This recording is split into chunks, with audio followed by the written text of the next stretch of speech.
তো আজকে আমরা দেখব গোল্ড লোনের ক্ষেত্রে কিভাবে জুয়েলারি বা অর্নামেন্ট মানে নেকলেস, চেন, বালা সেটার ভ্যালুয়েশনটা বের করে ভ্যালুয়ার। গোল্ড লোন ভ্যালুয়েশনের ক্ষেত্রে ফার্স্টে গোল্ড অ্যাপ্রাইজার যে থাকে, ব্যাংকের লিঙ্ক গোল্ড অ্যাপ্রাইজার যে থাকে, এই ব্যক্তিটি হচ্ছিল ব্যাংকের লিঙ্ক গোল্ড অ্যাপ্রাইজার, মানে ইনি হচ্ছেন একজন স্বর্ণকারক, একজন ব্যাংকের সার্টিফাইড স্বর্ণকারক যে সোনার জুয়েলারি নিয়ে ডিল করে। তাকে bank as a approved gold appraiser হিসেবে অ্যাপয়েন্ট করে। তো এনার সঙ্গে ব্যাংক কন্ট্যাক্টে থাকে। ব্যাংকে যখন লোনটা হবে, গোল্ড লোনটা, ইনি ব্রাঞ্চে এসে, আগের ভিডিওতে যেরকম বলেছি আমি, ইনি ব্রাঞ্চে এসে 3টা স্টেপের মাধ্যমে গোল্ডের ভ্যালুয়েশনটা বের করে। উনি মোটামুটি 500 থেকে 700 টাকা মতন চার্জ নেয়। এবার দেখবো যে এই যে পদ্ধতি 1, 2 এবং 3 সেগুলো কি কি, কিভাবে উনি গোল্ডের ভ্যালুয়েশনটা বের করেন। তো প্রথম পদ্ধতি হচ্ছিল চেকিং। ফার্স্টে উনি সোনাটাকে হাতে নিয়ে চেক করবেন। কিভাবে চেক করবেন? সোনাটাকে চেক করে দেখবেন যে সোনাটা কি সোনা, হলমার্ক সোনা, আর আরেকটা হয় হচ্ছিল কেডিএম সোনা। তো ব্যাংক সাধারণত মেইনলি চায় হলমার্ক সোনার উপর লোন করতে, এটা ব্যাংক চায়। আর কেডিএম সোনা নিয়ে গেলে তার দাম খুবই কম পাওয়া যায়। হলমার্ক সোনা নিয়ে গেলে একটা স্ট্যান্ডার্ড দাম পাওয়া যায়, কিন্তু কেডিএম সোনা নিয়ে গেলে প্রায় নগণ্য দাম পাওয়া যায়। চেকিং প্রসেসটার মধ্যে প্রথমে দেখবে সোনাটার পিছনে যে হলমার্ক আছে কিনা। হলমার্ক থাকবে, সেই হলমার্কটা উনি দেখে নেবেন। গহনার সোনা মানে সোনার যেগুলো জুয়েলারি হয় সেগুলো মোটামুটি 22 ক্যারেট হয়, 22 ক্যারেটের উপরে হয় না, 22 ক্যারেটের থেকে নিচে হয়। তো 22 ক্যারেট না 18 ক্যারেট না 14 ক্যারেট, সেই সোনার কত ক্যারেটের সোনা সেটা উনি দেখে নেবেন। 14 ক্যারেট না 18 ক্যারেট না 22 ক্যারেট সেটা উনি দেখে নেবেন। আর 24 ক্যারেট থাকলে 24 ক্যারেট। সাধারণত 24 ক্যারেটে সাধারণত কিন্তু সোনার গয়না হয় না। হতে পারে আপনি বার নিয়ে গেলেন, সেটা আলাদা জিনিস, কিন্তু 24 ক্যারেটে কিন্তু সোনার গয়না হয় না। সোনার গয়না হতে হলে, গয়নায় মজবুত হতে হলে 22 ক্যারেট থেকে শুরু হয়। সেটা 22, 18, 14, মানে যত নিচের দিকে নামবেন এর মধ্যে তত বেশি খাদ যুক্ত থাকবে। 22 ক্যারেটের থেকে 14 ক্যারেটে বেশি পরিমাণ খাদ মেশানো থাকে। তো সেই জন্য 22 ক্যারেট সোনার দাম সব থেকে বেশি পাওয়া যায়, যেহেতু গহনার সোনা সবসময় 22 ক্যারেটই হয়। 22 ক্যারেটের থেকে শুরু হয়। তো 22 ক্যারেটে সব থেকে বেশি দাম পাওয়া যায় এবং 14 ক্যারেটে বা তার থেকে কম ক্যারেটে কম পাওয়া যাবে। তো এবার কি করবেন উনি? এবার হচ্ছে হলো ওয়েট মাপবেন। প্রতিটা সোনার যে গয়নাগুলো আনা হয়েছে 1, 2, 3, এই প্রতিটা সোনার ওয়েট মাপা হবে। ফার্স্টে এই বালাটাকে নিয়ে ওয়েট করা হবে মেশিনের উপরে রেখে। সোনার দোকানে যে ছোট ছোট মেশিনগুলো থাকে, ওরকম একটা মেশিন নিয়ে আসবেন উনি। ওই মেশিনে এটার ওয়েট করবেন। ওয়েট করার সঙ্গে সঙ্গে উনি কি করবেন? একটা খাতার মধ্যে লিখে নেবেন যে কোনটার ওজন কত হচ্ছে। যেমন এই বালাটার ওজন হচ্ছে হলো 9 গ্রাম, ঠিক তেমনি এটা মাপা হলো, দেখা গেল 10 গ্রাম, এটা মাপা গেল দেখলো 7 গ্রাম। এবার হচ্ছে হলো সবকটাকে উনি যোগ করবেন যে না, এখন এখানে টোটাল কত গ্রাম সোনা হচ্ছে আমার কাছে? 26 গ্রাম। টোটাল 26 গ্রাম সোনা আমার এখানে আছে। 9 গ্রাম, 10 গ্রাম আর 7 গ্রাম। এখানে হিসেবে সুবিধার জন্য ধরে নেওয়া হচ্ছে যে সবকটাই হলমার্ক সোনা এখানে। এবার আসল পিউরিটি টেস্টটা, অ্যাসিড টেস্টটা কিভাবে হয় আপনাকে এবার দেখাবো। তো অ্যাসিড টেস্টের মাধ্যমে দেখে নেওয়া হবে যে সোনাটা কতটা সঠিক, কতটা পিওর সোনা এনেছেন সেটা দেখে নেওয়া হবে। মানে 22 ক্যারেট তো আপনি এনেছেন, এটা তো ঠিকই আছে, কিন্তু তারপরেও চেক করে নেওয়া হবে। এটা হচ্ছিল ডবল কনফার্মেশনের জন্য অ্যাসিড টেস্টের মাধ্যমে দেখে নেওয়া হবে সোনাটা কোন ডুপ্লিকেসি বা ইম্পিউরিটি কিছু আছে কিনা। এবার করা হচ্ছিল অ্যাসিড টেস্ট। অ্যাসিড টেস্টে কি করা হয়? একটা কৌষ্টিক পাথর আনা হয়। সেই কৌষ্টিক পাথরের মধ্যে এই যে অর্নামেন্টসটা আছে সেই অর্নামেন্টস দিয়ে দাগ ফেলা হয়, একদম হালকা করে। একটা আমি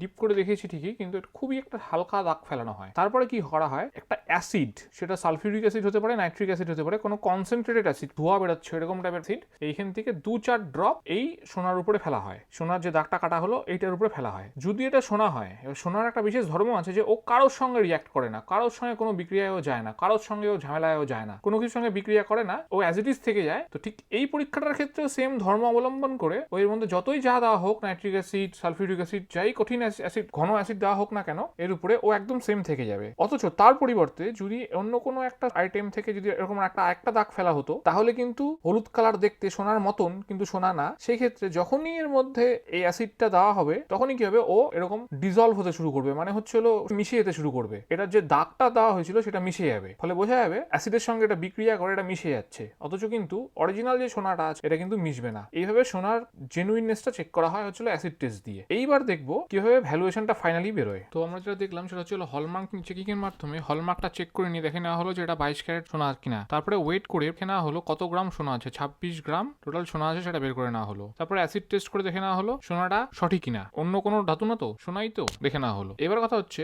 ভ্যালুয়েশনটা কি বেরোবে। এবার আপনি যে বাড়িতে রাখা যে জুয়েলারি বিলটা আছে সেটার যে এমআরপি শো করছে আপনাকে, যে গোল্ড প্রাইস টোটাল বিল দেখছেন আপনি 1.5 লাখ টাকা, ঠিক আছে। এই 26 গ্রাম সোনাই ধরেন আপনার ঘরে আছে, ঠিক আছে। এই গোল্ড প্রাইস, এই যে বিলটা থাকে, এই জুয়েলারির যে বিলটা থাকে, সেই বিলটার মধ্যে কিন্তু একটা আইটেম থাকে না, খালি গোল্ডের দামই থাকে না, অনেক কিছু থাকে। তার সাথে থাকে হচ্ছে গোল্ড প্রাইস থাকে, সোনার দাম থাকে, মেকিং চার্জ, ও যে বানাচ্ছে সোনা তার খরচার টাকা নেয়, আর গভর্নমেন্টের ট্যাক্স, জিএসটি, এই 3টে আইটেম যোগ করে টোটাল আপনার বিল দেখাচ্ছে 1.5 লাখ টাকা। তারপর আপনি যখন কিনেছিলেন তখন আপনাকে 26 গ্রাম সোনার জন্য এই 1.5 লাখ টাকা দোকানে পেমেন্ট করতে হয়েছিল। এবার আপনি এই 1.5 লাখ টাকা দামের, আপনি ভাবলেন যে 1.5 লাখ টাকা দামের দামে সোনাটা ব্যাংকে নিয়ে যাই, গিয়ে লোন পাবো তাহলে। কিন্তু না, ব্যাংকে যখন নিয়ে আসবেন তখন কি করা হবে, ফার্স্টে এইভাবে টেস্ট করে নেওয়া হবে, টোটাল কত গ্রাম সোনা আছে সেটা বের করা হবে। করা হলো, এবার কি করা হবে, ব্যাংকের ইন্টারনাল সার্কুলার আছে, ঠিক আছে, সেই সার্কুলার অনুযায়ী ব্যাংক প্রতি মাসের সপ্তাহের শুরুতে বা প্রতি মাসের শুরুতে বা প্রতিদিন সার্কুলার জারি করে বলে যে আজকের দিনে যত গোল্ড লোন হবে সারা ভারতবর্ষে একটা রেটই ধরা হবে, বা স্টেট স্পেসিফিক হতে পারে, যে রাজ্য বিশেষে আলাদা আলাদা দাম। তো মোরাললেস সব ক্ষেত্রে মোটামুটি অল ইন্ডিয়া বেসে দামটা রাখা হয়। 1 গ্রাম সোনার দাম আজকের দিনে 22 ক্যারেট সোনা কেউ যদি নিয়ে আসে সেক্ষেত্রে 4,950 টাকা দাম সে পাবে। তার কথাটার মানে কি, এবার কেউ যদি গুগল সার্চ করে যায় বাড়ির থেকে, দেখলো যে আজকের দিনে এই সোনাটার দাম মোটামুটি 5,200 টাকার কাছাকাছি চলছে, ঠিক আছে, 5,200 টাকা চলছে, ভাবলো যে 5,200 টাকা করে সোনা চলছে, আমি যখন কিনছি 3,000 টাকা 3,500 টাকা করে কিনছি, তাহলে আমি লাভে থাকবো, বেশি পাবো বা এরকম কিছু একটা, সেটা কিন্তু হবে না। কারণ কি, গুগল সার্চে যে রেজাল্টটা আসে সেটা হচ্ছে সোনার দাম থাকে 24 ক্যারেট সোনা বা 22 ক্যারেট সোনা, কিন্তু ব্যাংক অন্য একটা হিসাব করে, ব্যাংকের বিভিন্ন অ্যাভারেজ ক্যালকুলেশন করে, রিস্ক ফ্যাক্টর ধরে ব্যাংক একটা দাম প্রতি সপ্তাহে বের করে। সেই দামটা হচ্ছিল যেই সপ্তাহে আপনি আসলেন দেখা যাচ্ছে সেই সপ্তাহে গুগলে শো করছে যে 5,200 টাকা, অথচ ব্যাংক আপনাকে বলছে, ব্যাংকের সার্কুলার দেখাচ্ছে আপনাকে যে 1 গ্রাম 22 ক্যারেট সোনা কেউ যদি নিয়ে আসে তাকে 4,950 টাকা সেটা তার দাম হিসেবে ধরা হবে। তো এবার আপনার তাহলে সোনা নিয়ে আসছেন হচ্ছিল 26 গ্রাম, 1 গ্রামের দাম ধরছে এটা, তো 26 গ্রামের দাম কত, দুটো গুণ হয়ে যাবে, গুণ হয়ে গিয়ে দাঁড়ালো 1,28,700 টাকা, ঠিক আছে। এই দুটো সংখ্যা কি হবে, গুণ হয়ে যাবে, গুণ হয়ে গিয়ে দাঁড়া গেল 1,28,700 টাকা। তার মানে আপনি যে সোনাটা নিয়ে আসলেন ভাবলেন যে বিল আছে 1.5 লাখ টাকার, সেটা কিন্তু না, হলো না। আপনার বিল থাকা 1.5 লাখ টাকার বিল থাকা সত্ত্বেও আপনার সোনার দামটা বেরিয়ে আসলো শুধুমাত্র সোনার দাম, এই মেকিং চার্জ বাদ, জিএসটি বাদ, মেকিং চার্জ বাদ, সব বাদ চলে গেল, বাদ দিয়ে শুধুমাত্র যে সোনাটা থাকবে আজকের দাম অনুযায়ী, ব্যাংকের ইন্টারনাল সার্কুলার অনুযায়ী, সেই দামটা আসবে হচ্ছিল 1,28,700, 1,28,700 আসলো। তাহলে আপনি যে সোনাটা নিয়ে আসলেন তার ফাইনাল ভ্যালুয়েশনটা কি বেরোলো, 1,28,700। এই টাকাটা ধরা হবে যে আপনি এত টাকার সোনা ব্যাংকে নিয়ে আসছেন। আপনি কখনোই, আপনি নিয়ে আসলেন ভাবলেন 1.5 লাখ টাকা, ব্যাংক কিন্তু সেটা ভাববে না, ব্যাংক ভাববে যে আপনি 1,28,700 টাকা সোনা নিয়ে এসছেন। এই অ্যামাউন্টটার উপরে এবার লোন হবে, এরকমও না যে 1,27,000 টাকা 1,28,000 টাকা লোন হবে, তাও হবে না, এর থেকেও কম হবে। কি হবে সেটা এবার দেখছি। তাহলে দেখা যাচ্ছে কি, ফাইনাল ভ্যালুয়েশন যদি আপনার 1,28,700 টাকা বেরোয়, তাহলে লোন টেনিওর মানে লোনের যে সময়, টাকা ফেরত দেওয়ার যে সময়, কিস্তি, সেই কিস্তি এই গোল্ড লোনের ক্ষেত্রে আগেই বলেছি যেটা 3 মাস হয়, 6 মাস হয়, 12 মাস হয় এবং হচ্ছে হলো 3 বছর হয়। এখানে কিন্তু এরকম হয় না যে আমার 18 মাস লাগবে বা 14 মাস লাগবে বা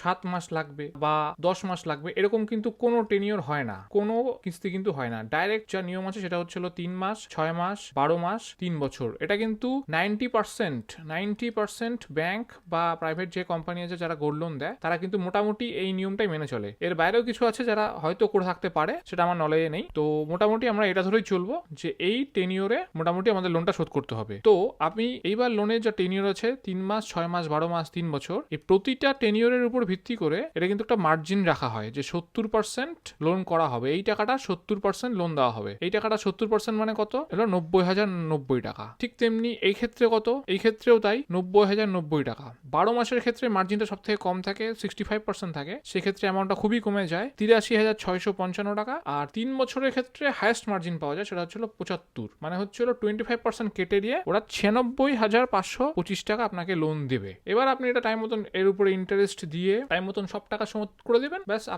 আপনার এমআরপি 1.5 লাখের যে সোনাটা ওরা রেখেছিল হিসাব করে, সেই টোটাল সোনাটা আপনার ঘরে আবার চলে আসবে, ফেরত হয়ে গেল হিসাব। এটা হচ্ছে আজকে টোটাল ভিডিও। আর আজকে আমরা দেখলাম যে কিভাবে গোল্ড লোনের ভ্যালুটা বের করা হয়, কত টাকা সোনা হলে সেটা ফাইনাল সোনার দাম কত বেরোচ্ছে, সেই অনুযায়ী বিভিন্ন মাসের কিস্তির উপর ভিত্তি করে কত টাকা লোন আমরা পেতে পারি। ঠিক আছে, ধন্যবাদ। আর আমি সবাইকে অনুরোধ করব যে আমার চ্যানেলে প্রথম যে ভিডিওটি আছে সেই ভিডিওটি গোল্ড লোনের উপর প্রথম ভিডিওটি দেখে নিয়ে তারপর এটা দেখার জন্য, তাহলে অবশ্যই আপনাদের মধ্যে একটা বেটার আন্ডারস্ট্যান্ডিং গোল্ড লোনের ব্যাপারে তৈরি হবে। আমি চেষ্টা করবো আর একটা ভিডিও নিয়ে আসার গোল্ড লোনের উপরেই, যেখানে আমি আরেকটু কিছু ডিটেলস উল্লেখ করতে চাই। যত বেশি ভিডিও আমি তৈরি করতে পারবো গোল্ড লোনের উপরে, তত বেশি আপনাদের কাছে ক্লিয়ারিটি আসবে। ধন্যবাদ।